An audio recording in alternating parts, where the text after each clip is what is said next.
Yeah. Revenue Committee will please come to order. Judy, will you take the roll, please?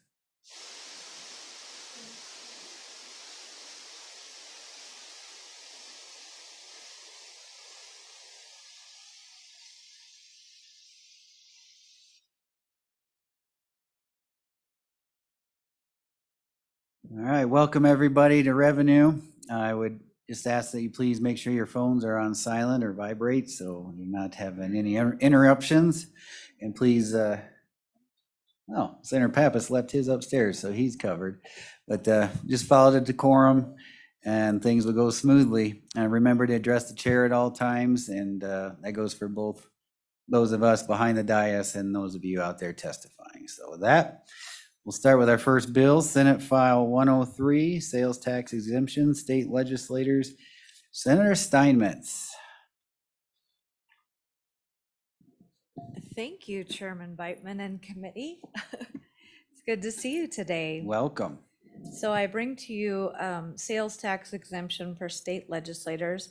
This is just merely a lodging tax exemption for state legislators. And how this bill came about is I was asked to serve on the Legislative Committee on Compensation and Salary, and we were grappling with the idea of raising our per diem rates because of how much hotel rooms and things are costing us and meals and all of that. So instead of necessarily raising that, I was looking for a way to save us some money. And so that's what this bill is designed to do. I'll take you through the bill and then I'll take you through the section of law that it addresses. The meat of the bill is on the second page, where we're just adding a section K to section 4 under the sales tax exemptions. And it just says sales of lodging services to a current member of the Wyoming legislature who is purchasing lodging services in a member's official capacity. And so that would just be the exemption. I would also like to add after services, if the committee would entertain it, or if they are amenable to this bill, I think we should add the words while acting in the member's official capacity, just to make completely sure that we know, if you're traveling with the volleyball team and you happen to have your legislative badge, you're not getting exemption. But if you are on official business for a committee meeting somewhere or other business of the state, then you would be exempted. The fiscal note, you can also see that on that fiscal note, if we were, the legislative session portion of that estimate would say that if we were in Cheyenne for the shorter session, it's a savings about of $183,000, and the longer session $341,000. Basically, we're taking money out of one pocket and putting it into another, so we could retain this money in the legislative budget, known as the feed bill. We might be able to have an extra meeting somewhere when required or something like that, rather than put it into another account of the state. With that, I'll just take you into the state statute and talk about the other things that are already exempted in 39-15-104 under the exemptions. That's the whole subsection, and then the exemptions start at 39-15-105 under subsection 4. Exempted is sales to the state of Wyoming or its political subdivisions, sales made to religious or charitable organizations, including nonprofits, providing meals or services to the senior centers. I'm not going to read all of this to you because that would be boring, but you can look up that statute for yourself. Other occasional sales made by religious or charitable organizations for fundraising, sales to joint powers boards organized under the Joint Powers Act, sales at the price of admission and user fees for county municipal owned recreational facilities or swimming pools, labor or service charges, including transportation and travel for the repair, alteration, or improvement of real property or tangible property owned by the incorporated projects under contract with the state of Wyoming, sales to irrigation districts, sales to weed and pest control districts, and interstate transit of person services by a government, charitable, or nonprofit organization. So you can see there are several things that are already exempted, and as we're doing the business of the citizens, I just hate to see them double taxed. So that's the impetus and where this bill falls, and so I would stand for any questions. Any questions for Senator Steinmetz? Senator Ide. Thank you, Chairman Beitman. Quick question, Senator Steinmetz. How does this work? How does this, say you go to an interim committee meeting and you get a hotel room?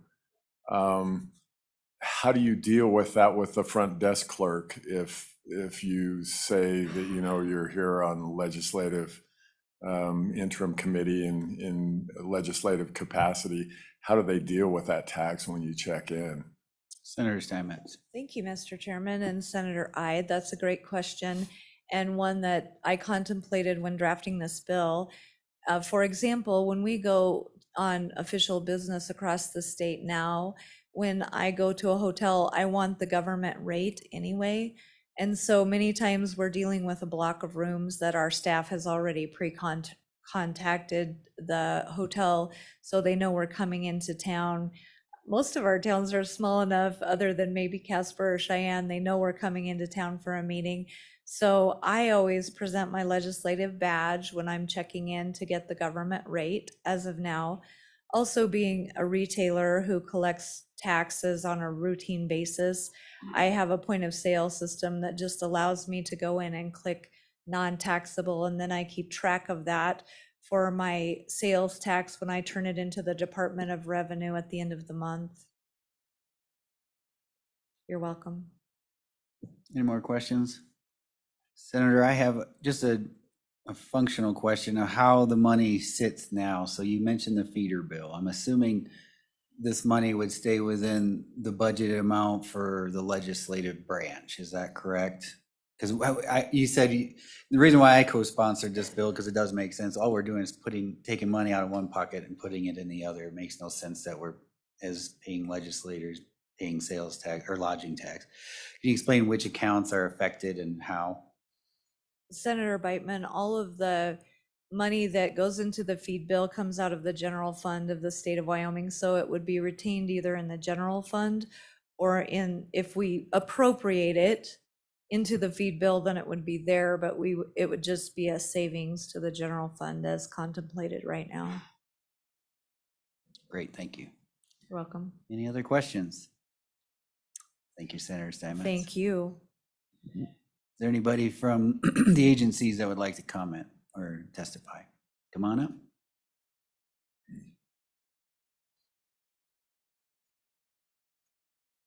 Please introduce yourself to the committee.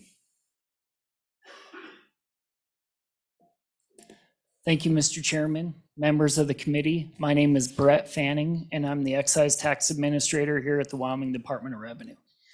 And so just a couple quick administrative points with this bill, because I do think that is an important question about kind of how this all works. And so, Mr. Chairman, if I could answer the senator's question about how does this work? So I go to a hotel and I check in. What do I do? And it's a very common question that we hear all the time. So here in the state of Wyoming, if you want an untaxed hotel room or an untaxed fill-in-the-blank widget, you provide an exemption certificate to that receptionist clerk. The lady at the receptionist, the man filling out your reservation. And so I did reach out to the Streamlined Sales Tax Agreement, just clarifying with them, if someone wants an exemption here in the state of Wyoming, how do you document that? And they said it's via Streamlined Sales Tax Exemption Certificate. So it is important to note that with this particular bill, the legislators would need to provide an exemption certificate to the hotels. That protects the hotel in the case of an audit or something, just to be able to verify an untaxed lodging sale here in the state of Wyoming.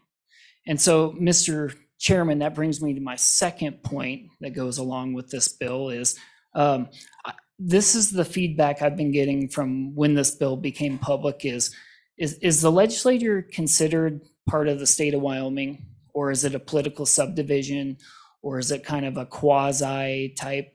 And I thought that's a really good question because it comes into play with the payment part of it. So we have our exemptions here in statutes 3915, 105 in partnership with our rules. And so that rule is, it's in DOR Rules Chapter 2, Section 7D. And what this rule says is employees of exempt agencies. Sales to employees of exempt agencies or organizations shall be taxable, even when the employee is reimbursed by an exempt employer. Payment by the employee shall establish that the employee is acting on his or her own behalf. And so the reason I bring up this rule in combination with the statute is because generally, administratively, the exempt entity has to be the one paying for the hotel room. And so that's the way the statutes in collaboration with our rules work.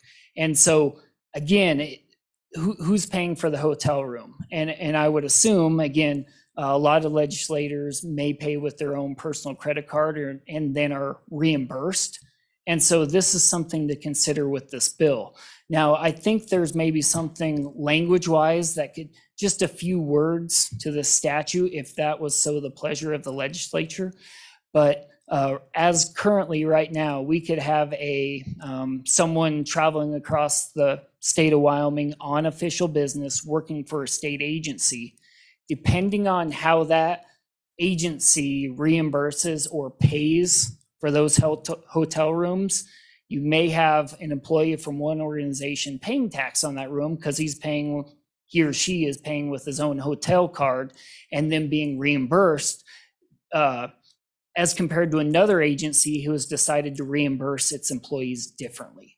And so those are just two considerations that this body may be worth discussion about. So, Mr. Chairman, with that, I will stand for any questions. Any questions for Mr. Fanning? Seeing none. Thank you, Mr. Fanning. Thank you, Mr. Chairman. Anybody else wish to testify on this bill? Not seeing any. Judy, do we have anybody on Zoom? All right. With that, public comment is closed. Committee, what's your pleasure? I would move the bill. Move to pass by Senator French. Second. Seconded by Ide. Any discussion on the bill? Senator Pappas. Yeah, Mr. Chairman, I understand the the premise behind the bill and don't have a problem with it. I do have an issue, though, that I think that if we're not being as the testimony about other employees of the state and how they're paid for, I actually don't have a problem if the state of Wyoming paid for my room directly, and then it could be tax-free. But then when I'm being, I put in a voucher and then I'm getting reimbursed for that, I'm thinking that's a whole different ballgame.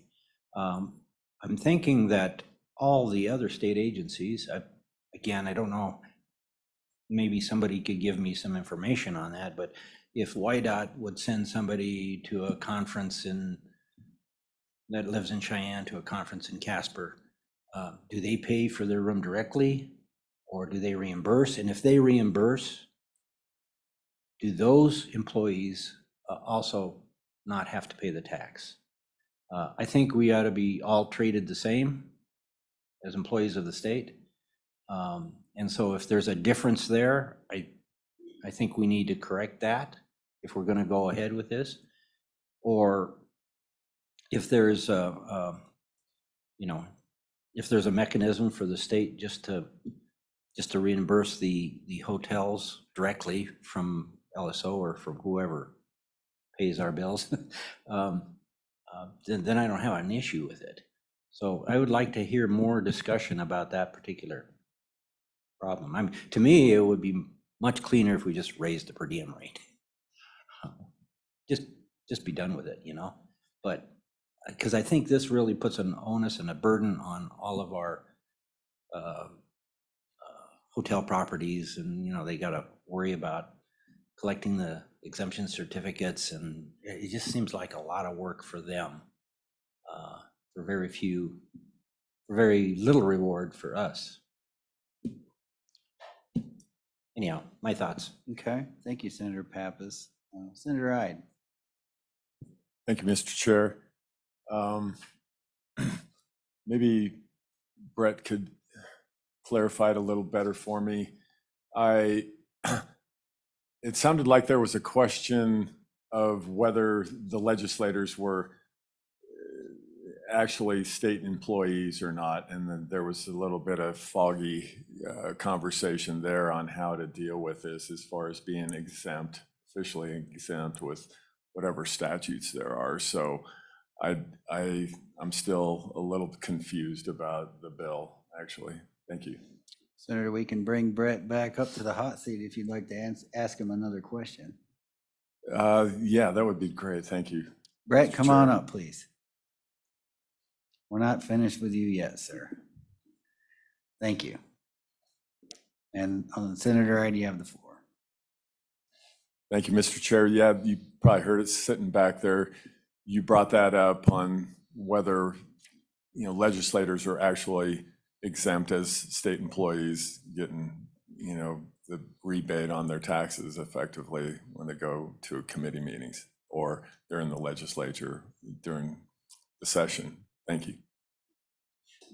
Mr. Chairman, Senator Ide, yes, thanks for bringing me back up. I greatly appreciate being able to clarify that. And so here in Wyoming, there's basically two components for you to be able to get this tax exemption when you're staying at a hotel. The first one is presenting the hotel with an exemption certificate. So that's kind of this first piece. And on that exemption certificate, it says, hey, I'm claiming an exemption here. Here's my contact information. Here's the reason why.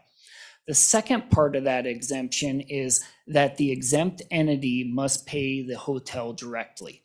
And so that's where this gets a little more complicated. And so you could have, depending on how the state agency reimburses or pays directly, there are state agencies that will use a direct pay charge card to that hotel. And so they're paying directly. The hotel guest comes into the hotel, presents an exemption certificate, and we're all good to go. Now, there could be an opportunity, again, at the pleasure of this committee, of just adding a few words to maybe this exemption and saying whether paid for or later reimbursed.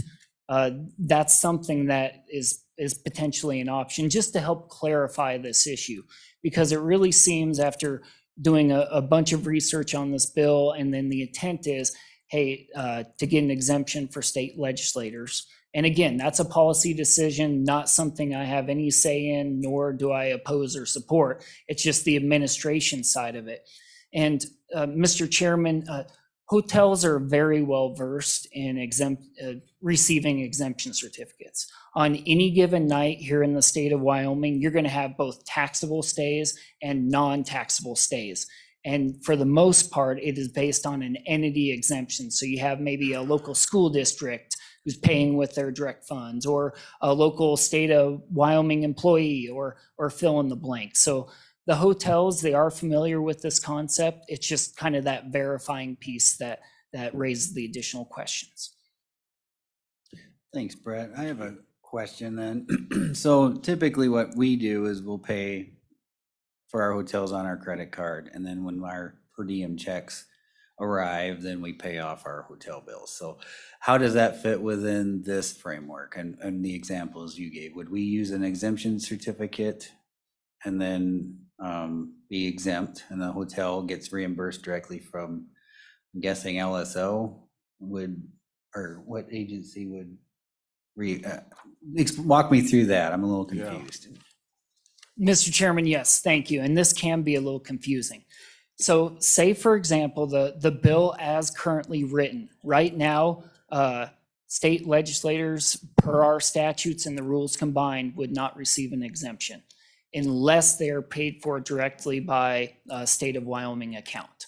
And so right now, this exemption per our rules, there's a little bit of conflict here. And again, it's an administrative discussion and I understand that. Right now, that exemption is in conflict with our current rules.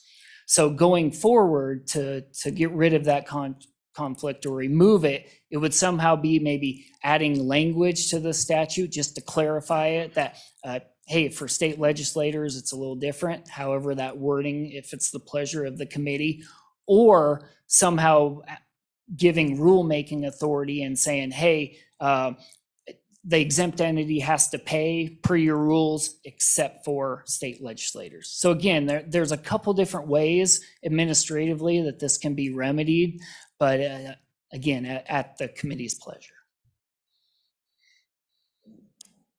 Senator Pappas, and then we'll go to Senator French. My question is, if we make an exemption just for legislators and in all the other agencies, or even frankly on a lot of the committees that were appointed, we have public members that get reimbursed for per diem, just like we do. I mean, they're non-legislators, right? They're the public, or they're people from the department. Well, usually from the departments, from the agencies. Usually they're not. But they're reimbursed by their agency for per diem. I just think that somehow we can't carve out just us. I don't think it would read right. I don't think people would buy into that if it's just us. If we do it for everybody. I don't know what that would look like or what that would entail.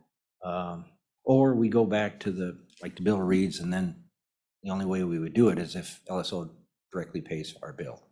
That I'm okay with as well. But I see it problematic when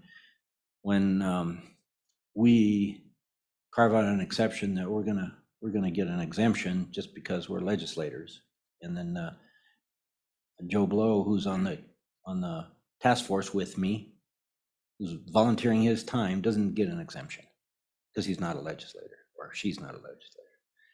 I don't know. I just have the consternation about that. Thank you. Senator French, you have a question? Thank you, Mr. Chairman. Brad, I think you mentioned it, maybe reimbursing motel or hotel. Why would they be reimbursed?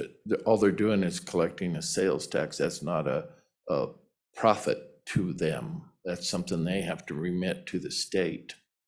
So we wouldn't have to pay any hotel or motel.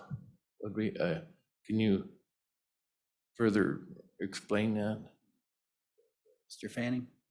Mr. Chairman, Senator French, yes, I would love the opportunity to clarify that. And I think there's a lot of ideas that were kind of going into your question. So right now, the way it would work in order to get this exemption as currently written is that, hey, the Legislative Service Office or the state of Wyoming or where the funds come from would need to pay the hotel directly. And then in order to validate that exemption, the hotel guest or the legislators in this case provide an exemption certificate just to note an untaxed sale. So there's no technical reimbursement. I think on the reimbursement side is on per legislator. And so if the LSO office were to pay directly, there'd probably be no reimbursement for that hotel. It just maybe be on a per diem sense. But I think there's a lot of ideas working there just based on who's paying for that hotel bill. Follow up? Yes, thank you, Mr. Chairman. I'm having a hard time wrapping my head around this. Pay them for what? Pay the motel for what? They're just collecting a sales tax that has nothing to do with their quote income for you staying there. I'm missing something.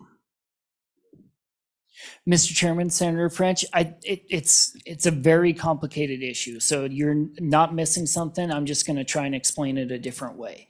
And so right now, so when the state is being reimbursed for that hotel room, it's for the entire stay. So there's no such exemption for the sales tax. They just note this room is exempt, and then the hotel goes about its way with the proper documentation in place. And so the hotel is not getting reimbursed for anything. It's just based on who's paying the cost of that hotel room at the time.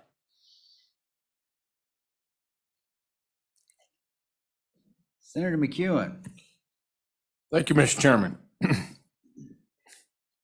Just kind of want to walk through sales tax and how it works. Maybe I can clear something up. I deal with it every 30 days. Makes me happy. I smile. Basically, as you go through your sales, there's two buckets. There's a taxable bucket and a non-taxable bucket. And then you fill out a form at the end of every month, which lists taxable and non-taxable. Then you take that taxable part, depending on what county you live in. Fortunately, I'm in Campbell, so it's only 5%. And you figure out what you owe them and you send them a check. Or if you're really high speed, you can do it online. But all it does is separate it out.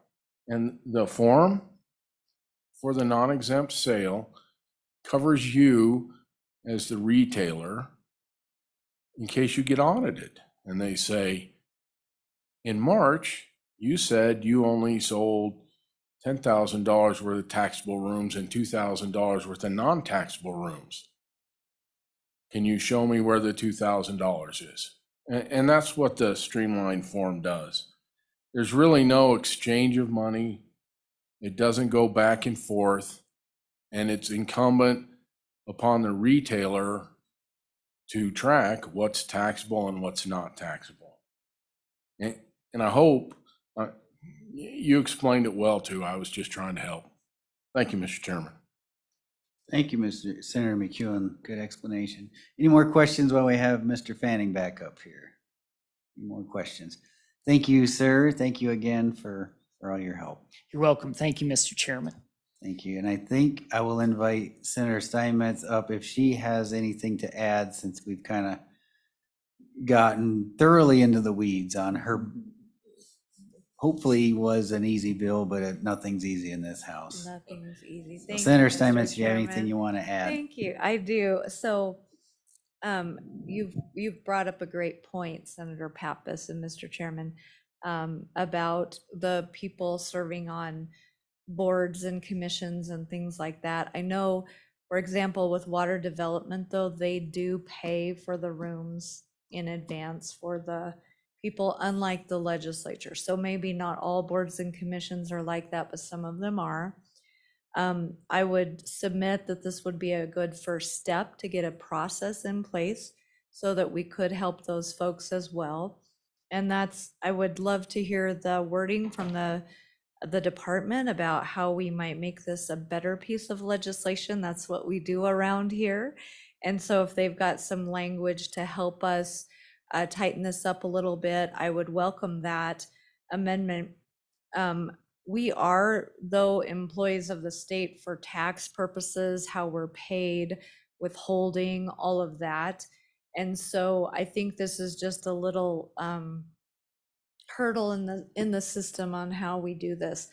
It's a fair policy decision to say you'd rather raise the per diem rate.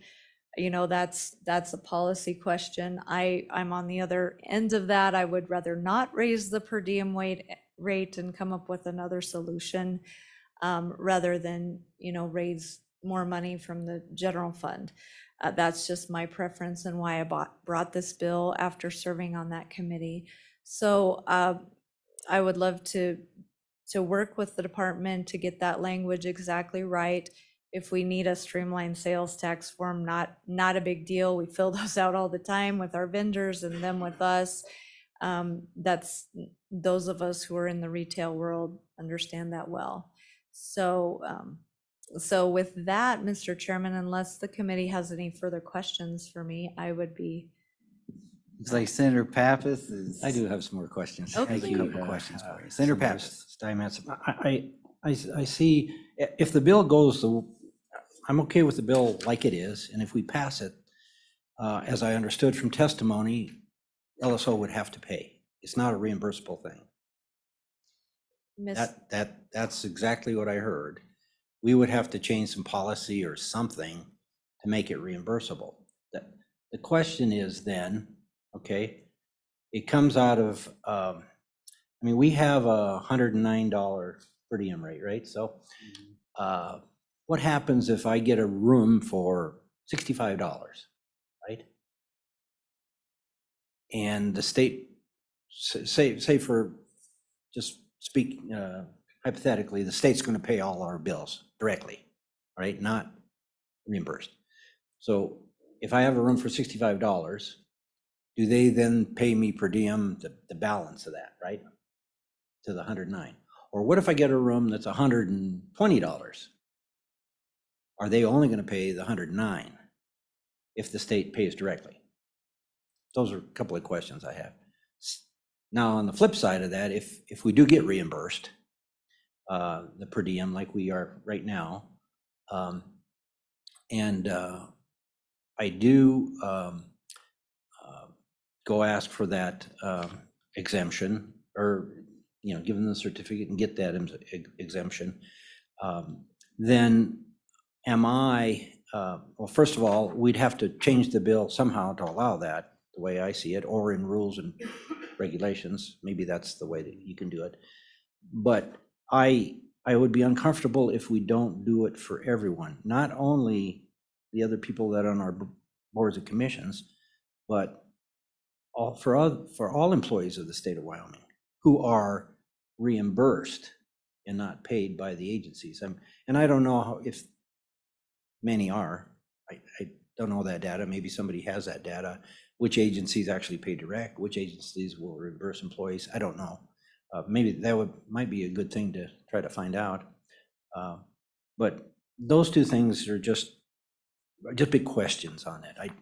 Again, the premise of the bill, I have no problems with it. It's just the mechanics and the making it fair to all folks. We are state employees. I mean, we don't necessarily have all the benefits of state employees, but we are state employees. I get his paycheck from the state anyhow. But I think we need to make sure that it happens for everyone, so that it's consistent across all people that are getting reimbursed, or we end up figuring out a system that the state pays for our rooms directly. One or the other. Senator Steinmetz, so on the question of the dollar differential, do you have anything to say on that? yeah, Mr. Chairman, this bill doesn't contemplate our per diem rate, and it doesn't contemplate changing the entire system of how we're reimbursed. We would just get our per diem rate, but the proposed bill coming, I believe, from the other side is raising our per diem rate to $155 per day. So this bill was the antithesis to that, trying to not save legislators money, but save taxpayers money, because it's coming out of the general fund and out of our taxes. So that's the impetus of the bill. From what I was understanding from the department, their conflict is in regulation.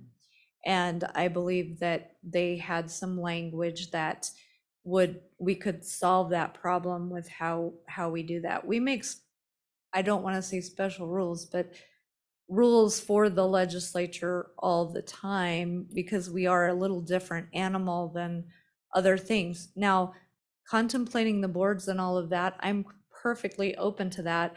The title of this bill will not allow us to do that with this bill. In fact, I'm open to, the good Senator French had a bill last year that would have allowed Wyoming citizens to be exempt from lodging tax. I'm even open to that discussion, and so that's another discussion we could have. But today, Senator Pappas and Mr. Chairman, we're talking about a very specific set of circumstances and a very specific problem we're trying to address, which is raising our per diem rate, because we have seen since we enacted the lodging tax a few years ago, and some of us voted against that, our hotel rates have seen the impact of that. And it's very difficult to travel across this state and get a hotel room that is affordable and that we can stay within our per diem to eat our meals. And many times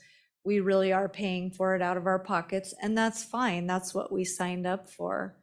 But I was just trying to take fewer dollars out of the taxpayers' pockets for us to do this job. Yes, Senator Pappas. To that point, I guess I must be missing something, because I don't see any more. I see if we do what we're doing now and we actually get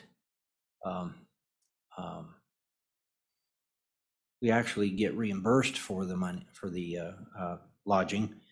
I'm going to go in, pay my lodging, and I'm not going to be charged that tax.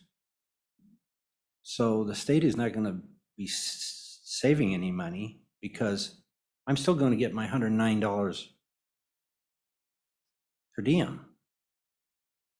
How is that saving the state money? It's saving me money, right? So I got a room for a lodging rate of $96. That seems to be a pretty good number these days.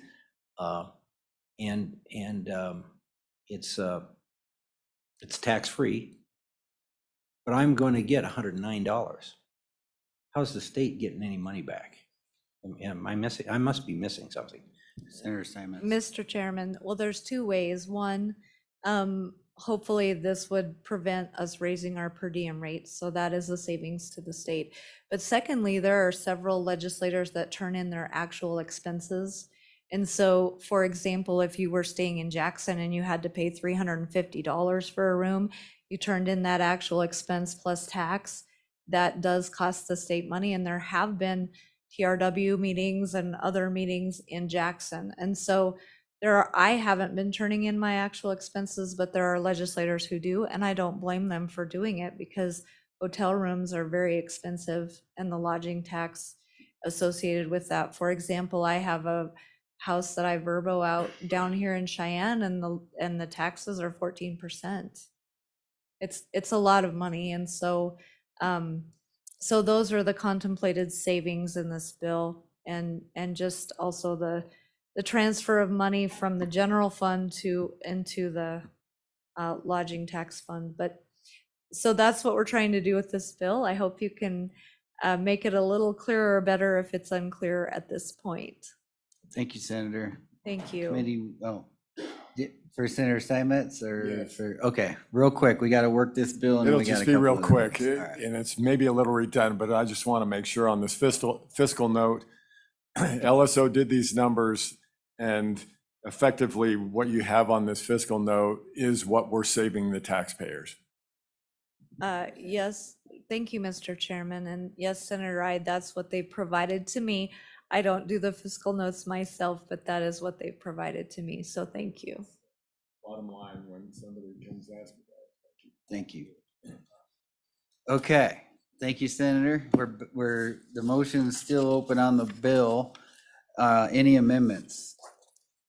Anybody want to take a stab at the amendment? Senator Pappas. Yeah, I'll move amendment on page 2, line 10, after the word services, insert while acting. I'll second that. Any discussion? Seeing none, all those in favor, say aye. Aye. All those opposed? That amendment has been adopted.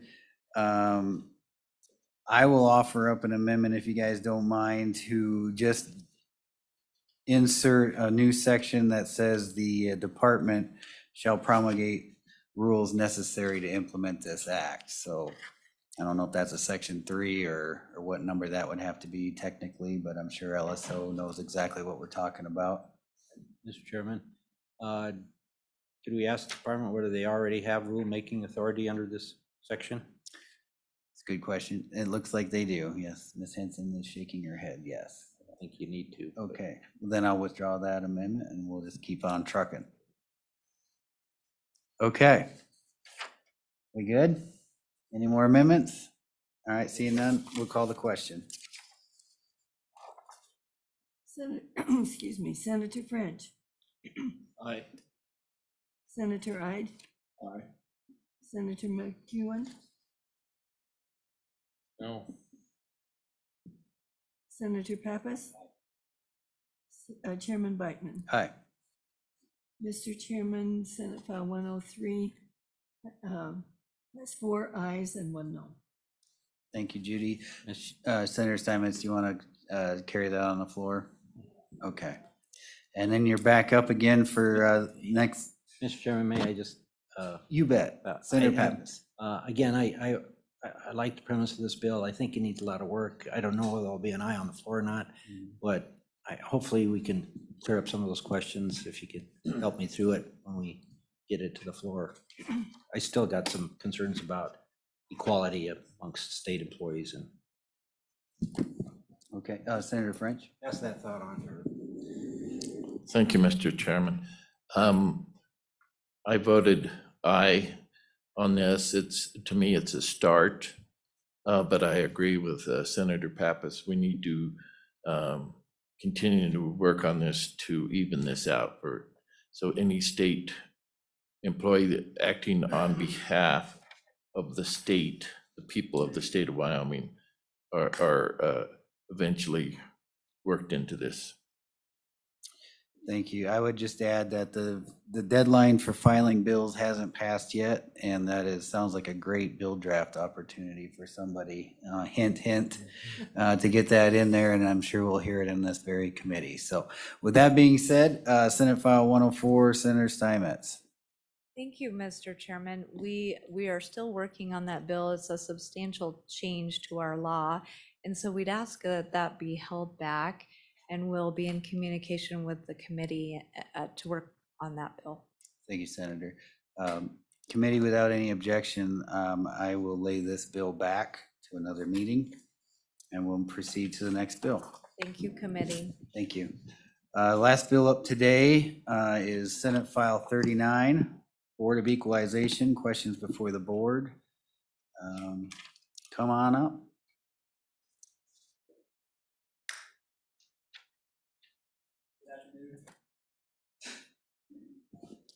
Good afternoon, Mr. Chairman, members of the committee. My name is Marty Hartzog. I'm Vice Chairman of the Board of Equalization, and I've been in front of the legislature for, it seems like a long time. I used to work in the Attorney General's office, and so I was appointed to lead the charge on this particular tax matter. With me, of course, I don't need to identify her. I'm sure you all know Senator Mockler, Chairman of our board. Before I get started, I'm going to give you a little white paper, and I gave the chairman this.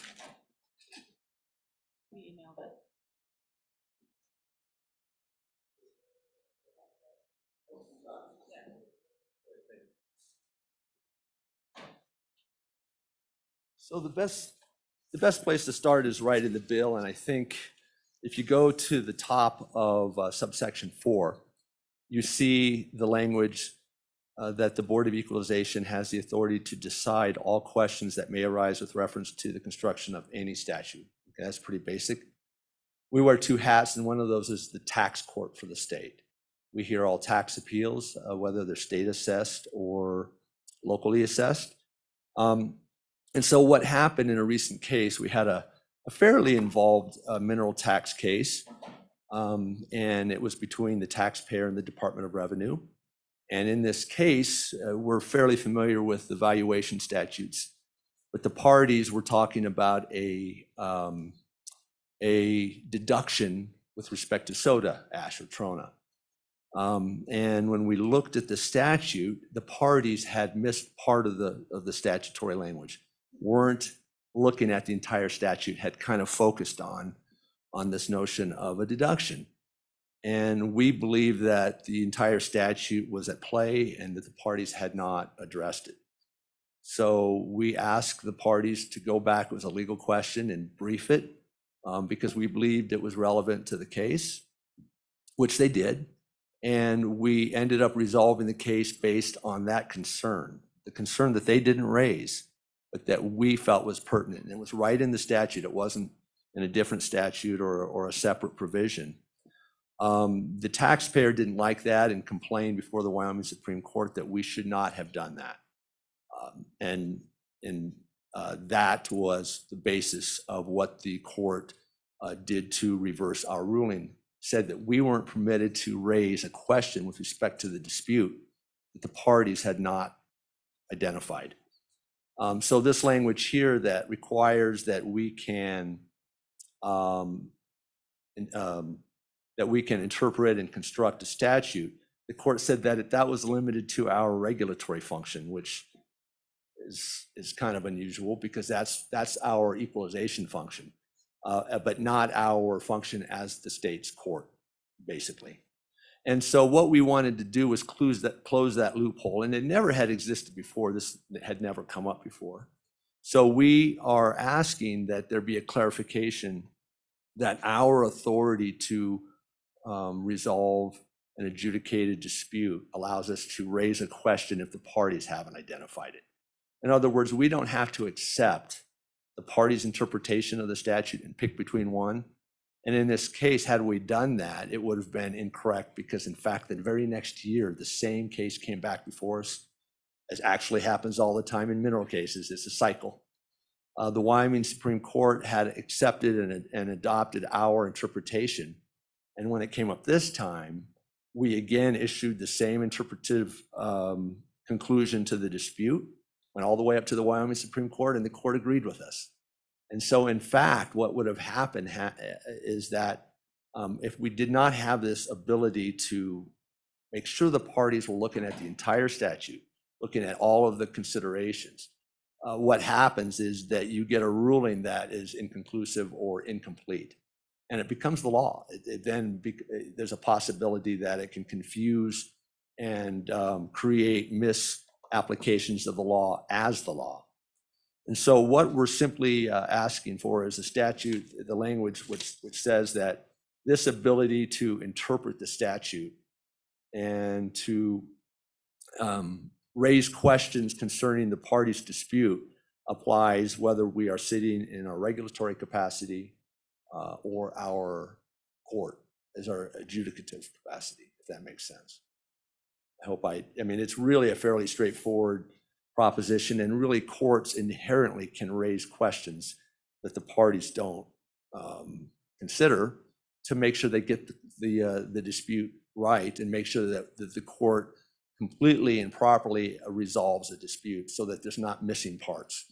And in fact, with this one, there was a large missing part that the parties, the taxpayer and the department, had not considered.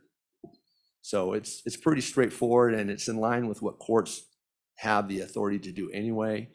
But for whatever reason, the ruling from and I should say the majority ruling, it was a 3-2 decision, the minority of the court, two court minority, laid out exactly why it believed the majority was incorrect, and that's exactly the reason that we are bringing this clarification in the statutes.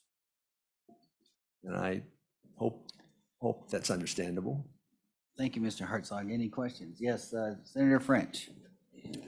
Thank you, Mr. Chairman. Please help me out here. Okay. So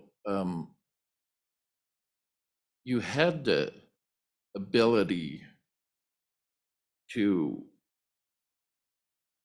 in the law, you have the ability to ask him. You just didn't, and the party didn't. So why do we even need this if you already have that ability and it wasn't done? Am I missing something? I think I am, but help me out here. Mr. Hartzog. Mr. Chairman, Senator French, no, you're really not missing anything. This is something we've always had the ability to do. And what happened here is very unusual. The parties came before us and they were saying, here's a deduction. And the department said, here's what we think the deduction is. The taxpayer says, no, we think it's based on this. But when you looked at the entire statute, the valuation of soda ash or trona, which is kind of complex, and I've had 20 years of experience with it. I said, here's the problem. The provision itself doesn't allow you to have an additional deduction. An additional deduction. They were arguing about an additional deduction beyond what's called the industry factor, which is a statutory provision that says you get X percent. And when we brought that to the party's attention, we said, look, the statute's clear, or pretty clear. You don't get an additional deduction beyond the industry factor. And neither of the parties had looked at it that way, even though we had a ruling actually in previous cases that kind of said that. So when we brought that to the taxpayers' attention, well, we eventually ruled on that basis and said, there's no deduction at all. The valuation does not include additional deductions beyond what the factor provides, which is 76%, something like that. And it went all the way up again to the Wyoming Supreme Court, and the court said we should not have raised that question. So in effect, the court was saying we needed to accept what the parties brought to us, and we did not have the ability to say, hold on here, let's look at the whole statute and make sure we got it right. That's it in a nutshell. The court had never said that to any lower court before, and we're not we're not a judicial court, we're an administrative court. But that's not consistent with how the judicial system works. Courts are permitted to try to get it right and make sure they ask all relevant questions. In this instance, the court, in a, again, 3-2 split, said that we had to basically accept the parties' presentation of the case without us asking any additional questions about other parts of the statute. So I know it's confusing, and you're rightfully saying, why are we having to put this clarification in there? Well, right now, we drop a footnote every now and then and say, here's a problem with this case you presented, but because you haven't identified an important part, we can't do it because of this case that the Wyoming Supreme Court has issued. We're bound by that ruling right now, even though, it's a 3-2 decision. And so we're kind of stuck with it. And when we see problems with cases and how they're presented, we're limited in whether we can try to get that case right and make sure we address it comprehensively. I hope that answers your question, Senator French. I know it's a clarification. Really, all it does is say, look, everything that the board can do with respect to the interpretation of a statute, it can do with respect to all of its authority and not just on the regulatory side, which doesn't make a lot of sense. Because really our interpretive authority comes into full swing when we're sitting as a court, when we're hearing appeals between the taxpayer and the department, or between taxpayer and the assessor at the local level. Okay. Senator Pappas? Yeah, and when we heard this in the interim, it made complete sense to me. Typically, they thought all along they had the ability to do this. I mean, and they have been doing it, right, for many years.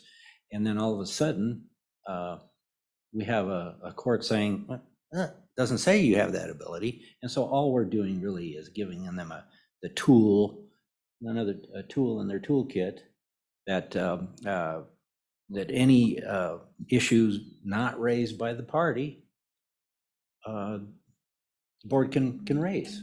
I mean, they should have that ability. They thought they had all that ability, but the court somehow decided no. So we're just correcting that, and we're giving them clear written ability to bring those facts up in these cases. So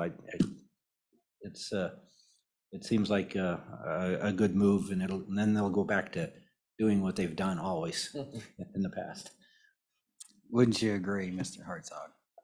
Chairman Beitman, thank you, Senator Pappas. That's exactly right. And in fact, it's not even giving us a tool, it's really clarifying. Yeah. Because if you look at that first line, it says we have the authority to interpret and construct statutes, which is basically what we do. 99% of what we do is look at the rules and statutes in the case law and say, here's how it applies. But what this addition is going to say is that we have that authority regardless of what hat we wear. When I say hat, our constitutional function is that we equalize and we regulate assessors, and we make sure that all the valuations are market value and in uniform. That's our regulatory hat.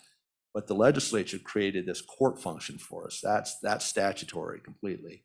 And that's where we sit. And that's probably 80% of our work is all the appeals we hear, the big stuff, the multi-million-dollar stuff at the mineral level, some of the, and the most basic valuation stuff out of the local county board. That's the bulk of our job right there. So this function right here is critical to that. Because sometimes the parties come before us and we're like, and we've been doing this forever, and they're new to the show, and we're like, well, there's a provision over here that you haven't looked at. Technically speaking, with this case that the Wyoming Supreme Court issued, we can't do that. We have to look at just what the parties present to us, which doesn't always give us the ability to answer the question correctly. Thank you. Ms. Mockler, Chairman Mockler? Mr. Chairman, I don't know if your predecessor chairman told you, but this is sort of my fault. No, he did not. When I He did was in the not. House way 30 years ago, I split the Board of Equalization and the Department of Revenue, and it was really literally done by hand. I mean, I cut the statutes up in my living room and put parts over here and parts over here, and some of them over time, and it took probably until the Supreme Court saw one of these cases that we all realized that I hadn't included that part in the switch when I split up the roles of the department and the Board of Equalization. So, I think if you guys stick around long enough, you're going to find that we do make mistakes in the legislature, and occasionally we have to clean them up. And usually we're not around to have to see our mistakes, but in this case I was. And the other thing I would just like to point out, this costs that taxpayer quite a bit of money, because the next year in the next audit, the department knew that they needed to bring all of this in. They brought it all in. They went all the way through the district court, all the way through the whole process again. And had we had this in place, it would have stopped at our level and not required that they reappeal, relitigate that entire issue. So I think it's almost as much as anything, it was an oversight, and now it's a cleanup. Thank you. Any questions for either Chairman Mockler or Mr. Hartzog? Thank you for your testimony. Thank you very much. Anybody from the Department of Revenue, agencies want to come on down? Yes, sir. Please come on.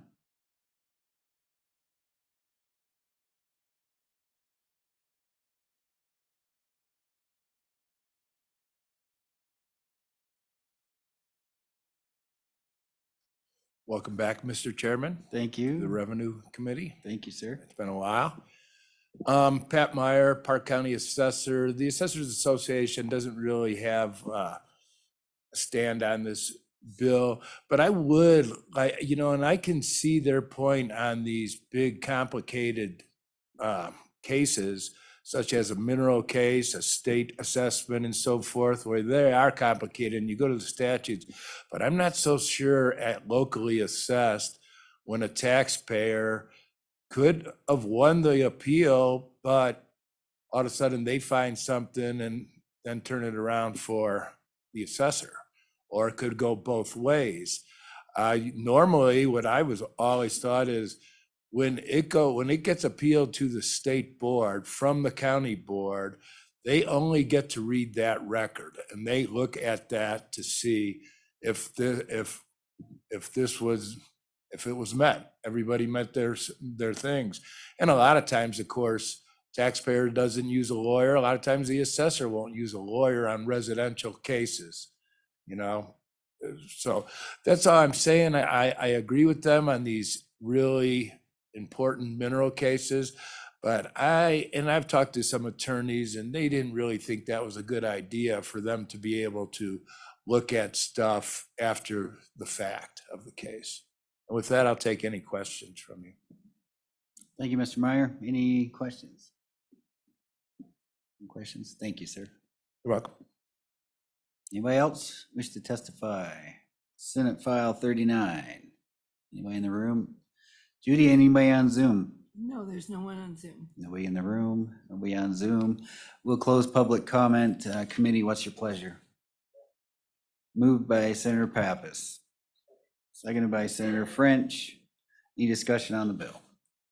Any amendments on the bill? Question being called.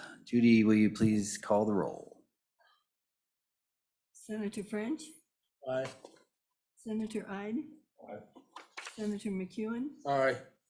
Senator Pappas, Aye. Chairman Bachman. Aye. Mr. Chairman, Senate file has 5 ayes. Thank you, Judy. Thank you, everybody, for coming today and all your good work. And we got out of here just on time. So this